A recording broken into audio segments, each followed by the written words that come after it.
I have finally figured out how to jailbreak old iOS devices. I'm talking iOS 4.2.1 on iPod Touches and I think slightly newer on iPhones, but I just jailbroke this iPod Touch and well, let's see if City is on here.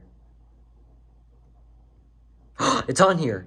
Let's see if it works. Oh wait, this restored, so technically I would have to reconnect my Wi-Fi networks and crap, but so I'll do that later, but I'm not going to show that in this video. What I want to talk about is actually how to do this, and this is going to be a talk video because, well, there's really no showing of anything. Once you have what you need to get started, it's actually really simple after that, and I'll explain how that is. So, I, for the longest time, was not able to jailbreak, and the only reason why is because I was doing it wrong, obviously, because I was an idiot. I was using iTunes, to jailbreak old iOS devices, and iTunes that's newer than like 2012 it ain't gonna work with these kind of devices and these kind of jailbreak strategies. And the newer ones don't work anymore, so you actually have to use old iTunes, old Windows 7. For some reason, the Mac OS doesn't work anymore. Maybe if someone found a download for jailbreak software that is for their iOS version on like Mac OS 10.6 and it just miraculously worked, then fine. That over there was running 10.6 and I tried to do that and I couldn't get it to work. I couldn't get it to work on this version of macOS either, 10.11, so I don't know what the hell that's about. So, probably just things breaking as things update and old stuff not working anymore. Apple is famous for that, but on Windows, it's kind of the same thing on Windows 10. I tried this exact strategy, what I did on here successfully on my main PC with Windows 10 on it. It didn't work. None of it. It didn't detect that it was in DFU mode, and that was the issue I was having. So I was like, maybe I shouldn't try a whole bunch of funky crap. Maybe I should just do it how they did it back in the day, which was use what they had, which this is what they had. Windows 7 and what's called, what the hell? I didn't know, I had no idea that was a thing. I'm just used to command tabbing, alt tabbing and stuff. There we go. Snowbreeze. This is what I've been using. This is what I just used anyway, successfully. So I'm gonna provide links for everything you'll need in the description, with the exception of this cable, the device that you're gonna do it on, and the computer, which actually, complete honest, you will want to buy a computer specifically for this if this is the kind of thing that you're really into, because you just want it to work. You don't want to have to go through a whole bunch of hoops and crap to get this crap to work. And this is the first time I've actually gotten it to work, so I'm making this video right now, just right away.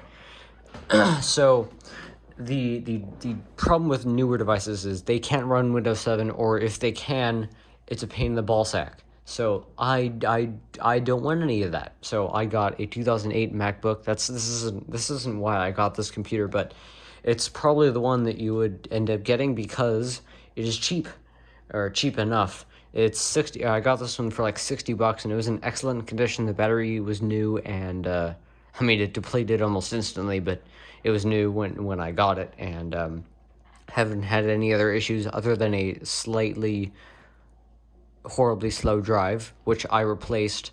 This still has a hard drive, but it's a 320 gig from a different white MacBook, instead of the 120 gig that was in here. It still worked, probably would have still worked for this, but it would have been dog slow, so I didn't like that. So, and I already had that drive, so that was free. The old drive is actually there.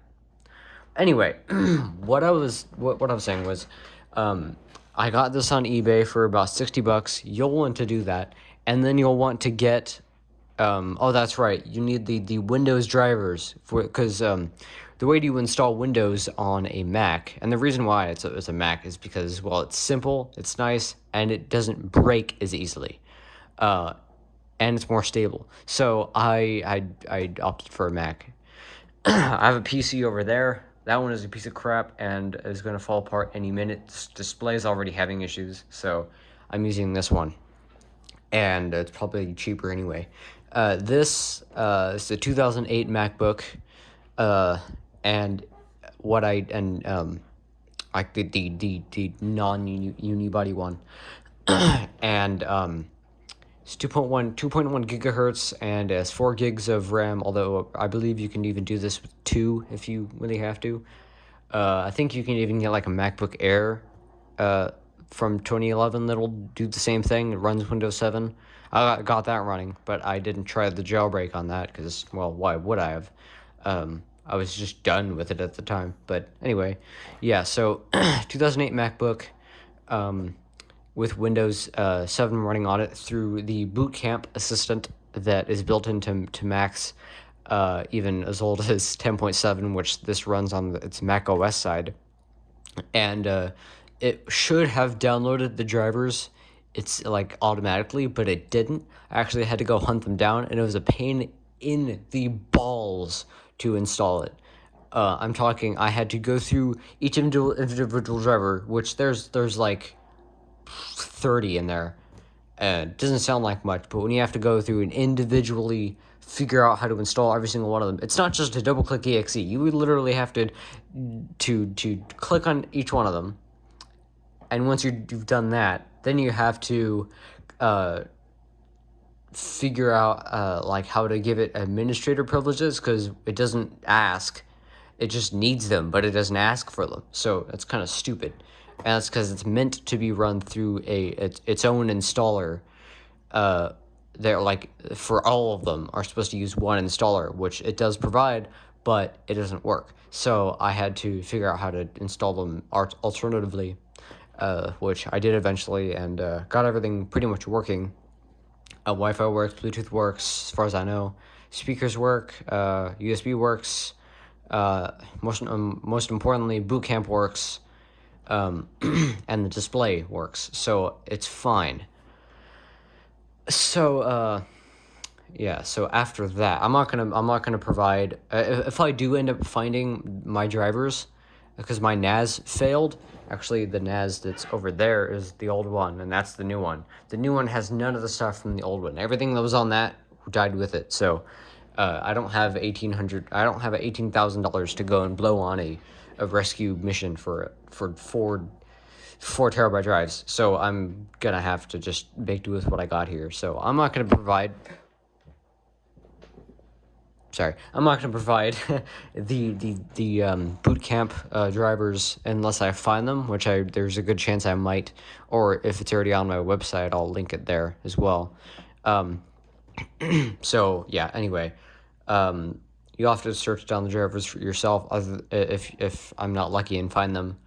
But after that's all set up, it's basically you log into Windows, set up Windows and stuff, and then you download the 2 programs that I'll put in the description, and a couple files that I will also put in the description. iTunes 10. I'm using, what is this, like 10.6.1 or something? iTunes 10. Oh, there we go. iTunes 10.6.0. So yeah, I'm pretty sure this is 10.6.1, but for some reason that's what it says. I'm going to eject this because, actually, no, I'm not, but anyways, and so I had to install that, track that file down, and then Snowbreeze. Snowbreeze 2.2.1, which I'm also going to put on my website and link in the description. The downloads might be slow from my servers, but it's fine. It'll work eventually. So anyway, the how this works is you're supposed to go into Snowbreeze, then you click OK and close credits, and then you go into the next button, and it'll this is kind of annoying for someone who hasn't done this before, but you have to go to Browse, because the stupid drag thing doesn't work, and then go to the IPSW, and then it identifies it, and then you do this, you click that, it starts patching it and modifying it, and eventually it'll put like a modified version of it on your desktop once it's made it, and then it'll guide you on how to actually do the iPod DFU mode thingy, which doesn't work worth a damn. So I'm going to show you how to do it. This is actually something that I'm actually going to show you how to do, because I found it absolutely annoying that it wouldn't work the way that it told me to do it. So I'm going to try to find where this is.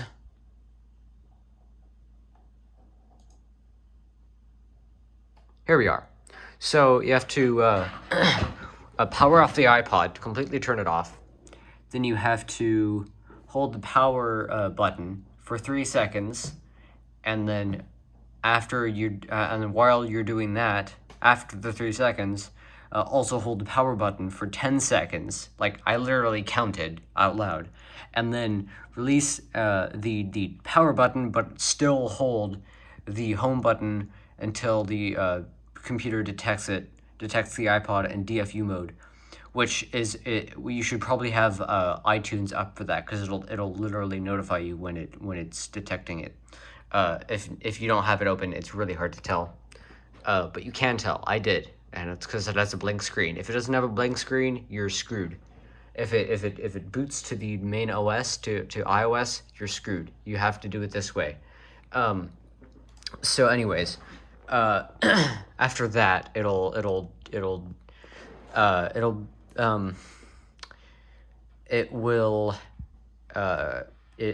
detect it pretty much straight away. It won't even like bring up the instructions if it's already in DFU mode from doing the thing. So that I just talked about. So it'll detect it, and then it'll start doing something with it. I think it modifies the DFU mode to make it like super DFU mode or something. I don't know. All I know is it modifies the DFU mode to make it better for modifying the device. So then you go over to iTunes, and then you hover over restore. You hover over restore, the restore button, and in this version of iTunes, you can shift and click, and it'll ask you for a file, actually, a IPSW file, and that's where this file comes in, the file that the whatever it's called, Snowbreeze generates for you on your desktop after it's done doing its thing. And then you select that, and it restores with that file. And because that's the file that has Cydia and everything on it. So then it restores and brings you to, well, actually, basically, it just takes a bit longer, but it does eventually restore to factory defaults, but with the jailbreak junk on it. So that's basically it. That's basically how you jailbreak a device. Again, you'll need like you'll need a lot of crap. You'll need like a computer to do it on, the device, which actually this has I verified this to work on iOS 4.2.1 with the iPod Touch 2nd generation, and this is actually an 8 gig model. So I don't know if it works for any of the sizes. I can't imagine it wouldn't. So yeah.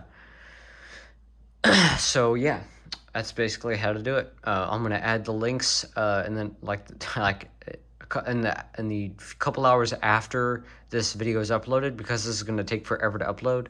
So for those who have clicked on this video in the first couple hours, I'm sorry.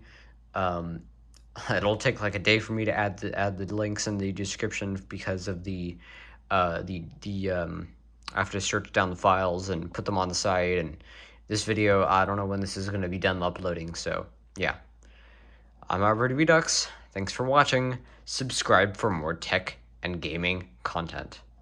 See you guys, and good luck with your jailbreaking adventures.